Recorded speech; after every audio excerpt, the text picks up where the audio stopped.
Want to make your Google Sheet more interactive? Adding checkboxes is a great way to track tasks, to-dos, or even create surveys. Today, I'll show you how to add checkboxes in Google Sheets. First, open your Google Sheet and select the cell or range of cell where you want the checkbox. Now go to the top menu, click on Insert, select Checkbox, and your checkboxes are added instantly. Want to add checkbox to multiple cells?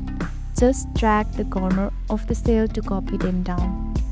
By default, check means true and uncheck means false, but you can customize this.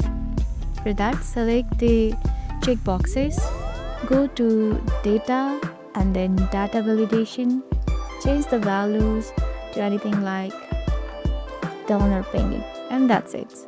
You have got interactive checkbox in Google Sheet. Super simple, right? If this felt helpful, like and subscribe for more quick tech tips.